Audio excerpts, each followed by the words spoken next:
when I got arrested for that gun, you know, people, the police and a lot of people, like the police, the Chicago Police Department, you know, they was upset. Like some police out to get me or whatever wanted me to be in that situation. Some people was upset that I even put myself in that situation because they knew I had to be in that situation.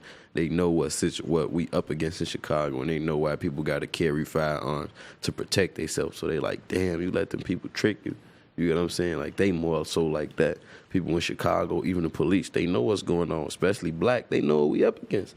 They know it's built for us to fail. So they looking like, you got all this money, you supposed to hire armed security, because they ain't saying nothing about me not having a gun. They know I'm supposed to have a gun on me. They know somebody will try to kill me. They know somebody will try to rob me. They know what I'm up against. You know what I'm saying? They just saying, all right, you should have moved that way. You get what I'm saying? Like, people in Chicago understand. They not judging us. The politicians, they judging us because they trying to make it look bad on us, but they really need to be judging themselves, because y'all got all this money coming in and y'all not giving back to the schools and giving back to youth centers and all these programs and shit like that. Once the youth centers like closed in my neighborhood, that's when everybody started dying. When all my homies started dying, we ain't had nothing to do but stand on the block all day. When we had youth centers in Chicago, now those over with. Ain't no funds and none of that. Nobody supporting the shit. The mayors, nobody supporting it. You know what I'm saying? Like, ain't nobody supporting it. I'm the only person really in Chicago probably that's trying to bring that back to life, you know, and I'm doing that quietly. I don't really broadcast it. I'm just going to do it. But nobody support that. When I was growing up, we got out of school at 2:30. We had the youth center. We could be in there from 3 to 8 o'clock. All those hours, we safe, we out the streets, we out of harm's way. We had somewhere to go all that time. Now we don't got nowhere to go, so we on the streets. We standing outside on the corner on Saturday night from 5 hours straight. You know how dangerous that is to stand out there for 1 hour straight? Imagine 5 hours, imagine 12 hours, imagine 16 hours. You know how much could happen? Imagine years. Imagine standing out there every day for the rest of your life. I know niggas that's 30 that been out there every day, every fucking day for their whole life. You know how dangerous that is? Yeah. That's dangerous. That's more dangerous. I guarantee you that's more dangerous than going to sign up for the Army. I bet you.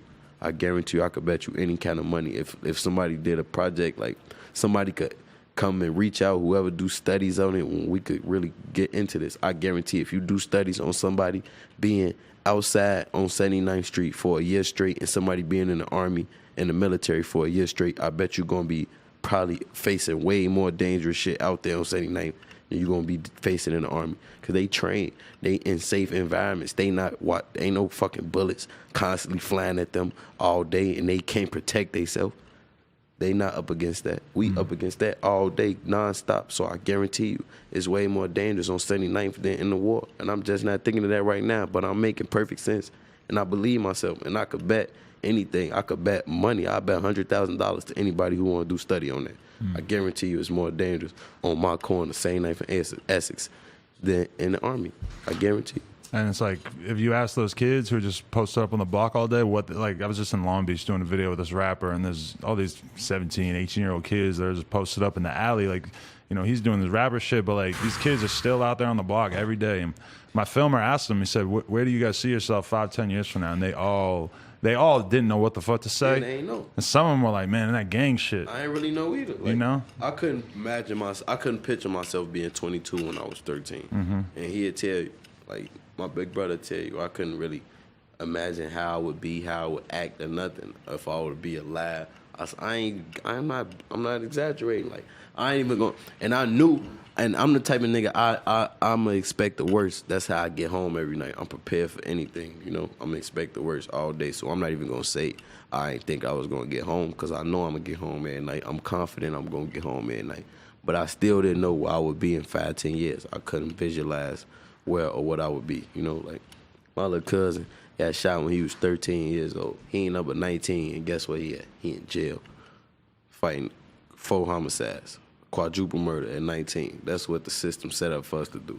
He got shot at 13, and he in jail at 19, facing life. He fighting for the rest of his life right now at 19. He ain't been nothing but a statistic his whole life.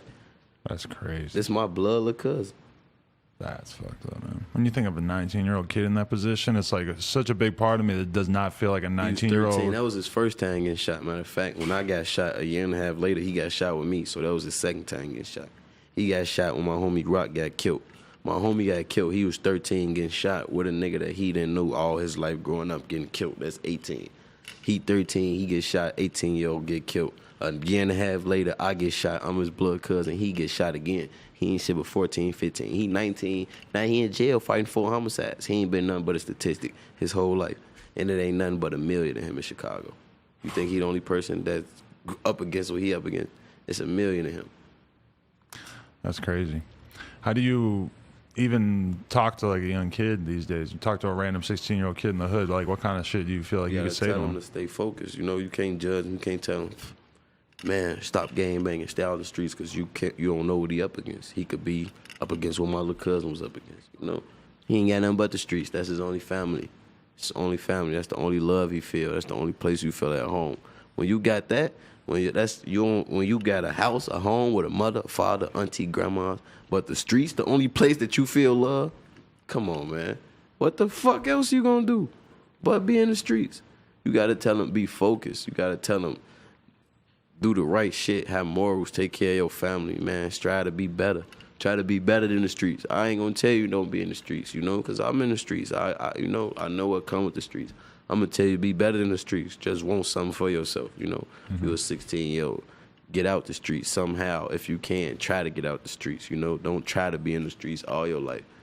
Because if I got a family and I don't feel no love with my family and I feel love in the streets, that's my family. My family is the streets. Point blank, period. Those kids would feel so alone if they didn't have that gang support system. If you ain't had that, you would feel alone. You would feel like nothing. You would feel like you just nothing. How could you? A place that God dangerous? ain't put us here to be not feel no love. God ain't put us on the earth to just not have nobody to love and care for us. So if that's the only love and care we got, so be it. We gonna run with it, and that's why our loyalty. You know how you would die for your mother, you would kill for your mother and your father. That's why niggas out here killing for their brothers and they block, because that's the only love and the only loyalty they ever knew. It's real. What else? Shit, that was intense. We got real into it there. Yeah, because people don't understand that type of shit, man. That shit, I don't know, and that's reality to me. The people that, you see this shit mind blown to you, this shit that I could talk about all day long. Because this shit that I've been living for my whole life, this shit normal to me, bro. And that ain't regular, that ain't normal, that shit ain't right. You feel me? Like, that shit ain't right that I'm talking about this normally and you over here shocked, you feel me? Like, that shit ain't right. Yeah, you've seen some shit, man. Why should people go cop this album? Why do they need this in their life?